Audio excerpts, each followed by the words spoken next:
Hi, it's Fiestaro. Hello, Libra placements. This is your July reading. Okay, so general and the person on your mind. Opo. No. Okay, so again, kung may mga tanong, mag-message na lang and yeah, that's it. Okay. And yeah, kung ang tanong mo ay about private reading, about our charms, yan mga ganyan. So yeah, they're all available pero limited na lang po, no? Yung ating mga nasa bottle. Okay? So, yeah. Okay, so let's start. Let's start the reading for Libra placements. Okay. So, syempre, gagamit tayo ng Oracle. Si Keeper. Okay. So, what is for our Libra placements ngayong month of July?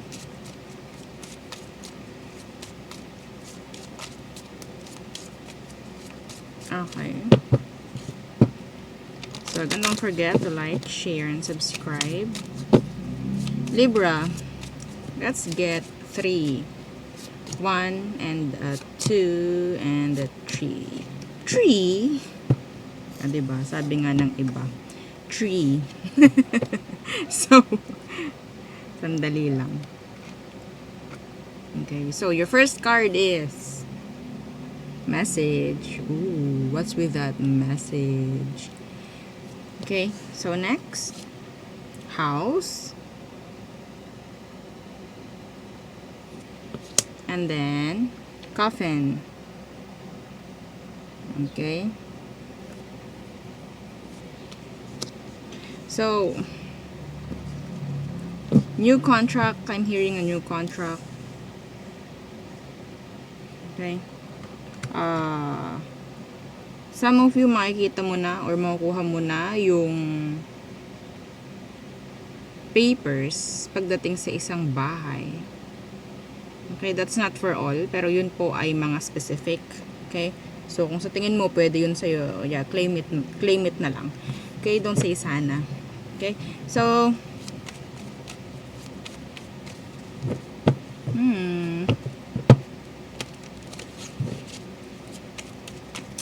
what's with this message for Libra? Message.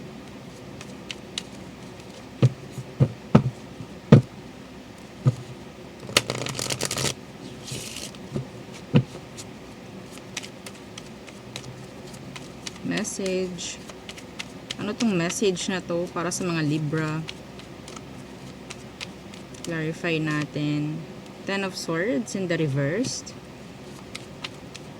And then, Death in reversed.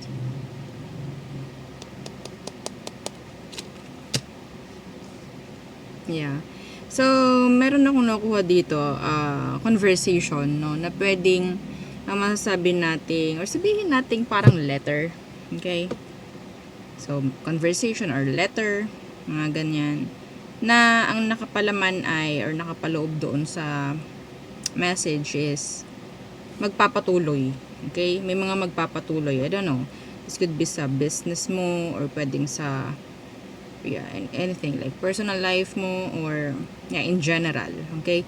So, work, yan.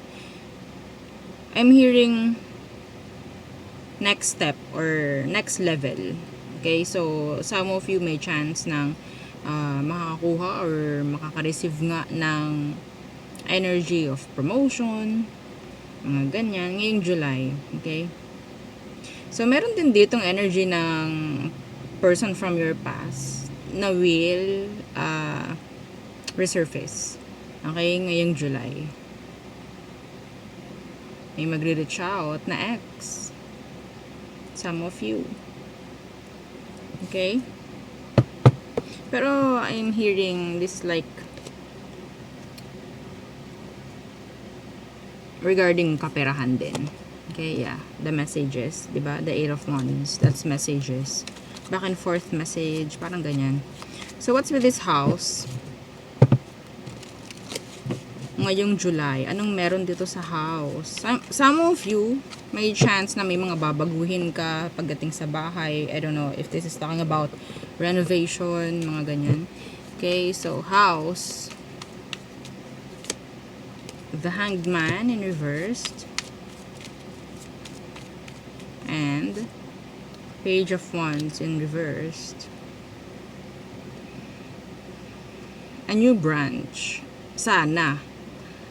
Oo. Kaso nga lang, yung plano nyo na yan, I don't know if this is pagbubukas ng isang branch or pagbubukas ng isang business or paglipat ng ibang bahay, parang mapupurnada pa ngayong July.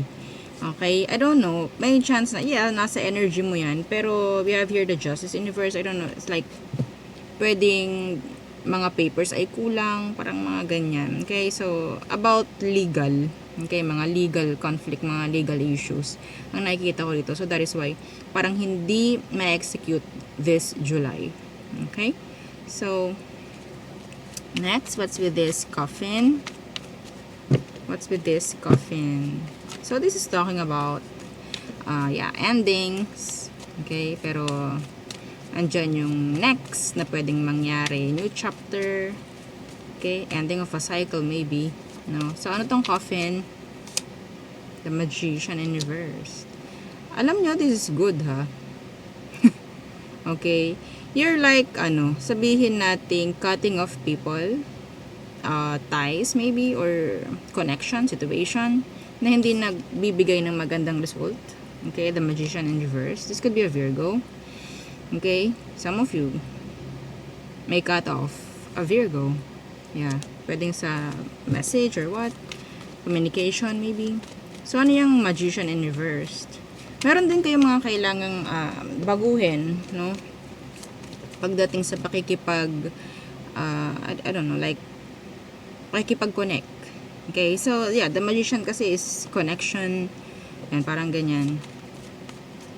Why? The Eight of Coins. Hindi to magbibigay ng maganda kasi talaga. Yeah. See? The Sun is here in reversed. Hindi to makakaganda. So, some of you kasama mo to sa trabaho or pwedeng meron kayong ginagawa like something like consistent. Okay? Like work or I don't know. So, kung hindi man ito magiging maganda sa part mo or sa part nila, well, this is kailangan. Okay?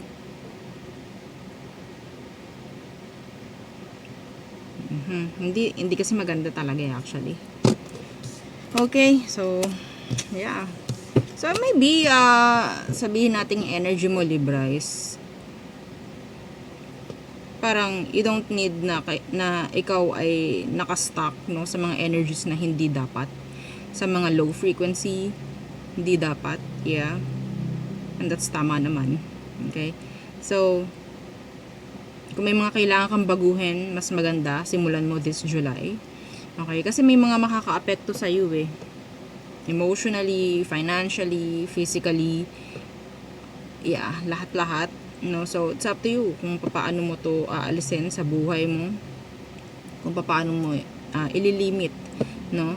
Or paano mo lilimitahan yung sarili mo from those kind of energy kasi ikaw rin yung maapektuhan if ever. Okay?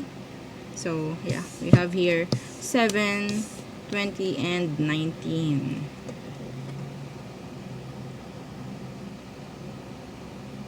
There. Okay. So, let's see the person on your mind, Libra. The person on your mind. Try natin mag live tomorrow. Yeah, try lang. So, what's with this person? Anong meron dito sa person mo? Libra.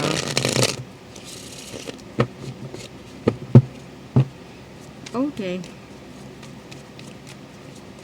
The person on your mind. Who is this? Anong situation yun right now? Okay. Uy, may nag-flip. Hang on. Okay. Ten of Swords. In the reversed. energy ng acceptance, like healing energy. Ten of Swords in reverse, like you're licking your own wounds, parang ganyan.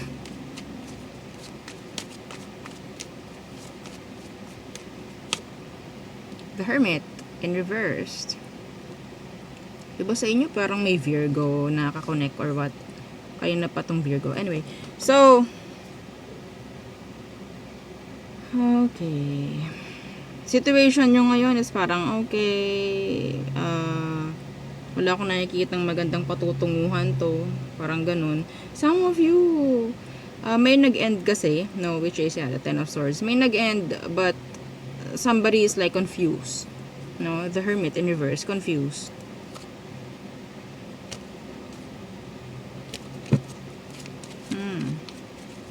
Pwedeng hindi niya alam kung ano talaga yung dahilan whatsoever pagdating sa nangyaring separation. Okay, anyway, so let's see their emotion for you. Their current emotion for you, Libra. Okay. The Ace of Wands. They still like this. They still like you. They still want this. Yeah. They still want this. They want another chance if ever. Ace of Wands. Still interested sa'yo. Page of Coins in the reverse. May may nagpreno. May nagpreno. Four of Cups nasa ilalim. So parang yeah, there's sadness here. May kalungkutan, may kalumbayan, yan mga ganyan.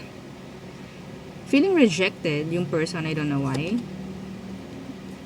Feeling rejected. Pero yeah, they want this still.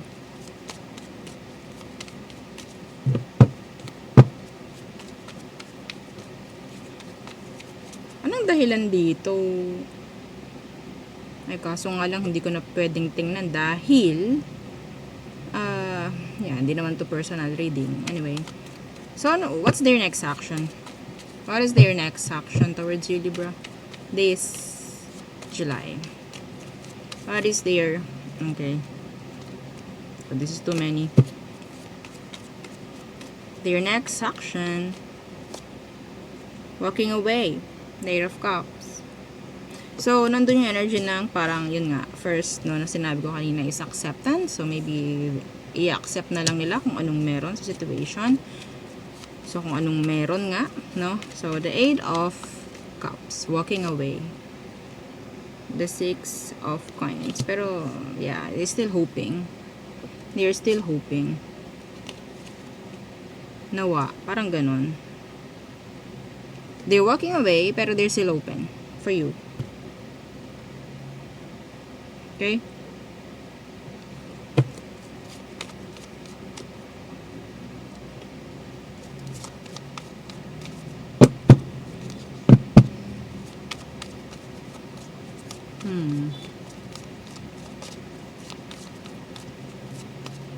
Anong outcome? Anong outcome? Alam nyo, Libra, meron ako narinig. Sabi nitong taong to, aalis ako dahil ang gusto ko humabol ka. May ganung energy yung person. Aalis ako para humabol ka. Nahabol ka ba? Nahabol ka? Anyway, we don't do that, okay? We don't do that here sa Pias Tarot.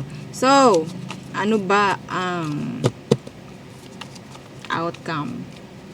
Potential outcome? The Sun in reverse. Bakit?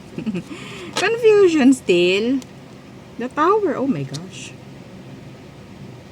Oh my golly.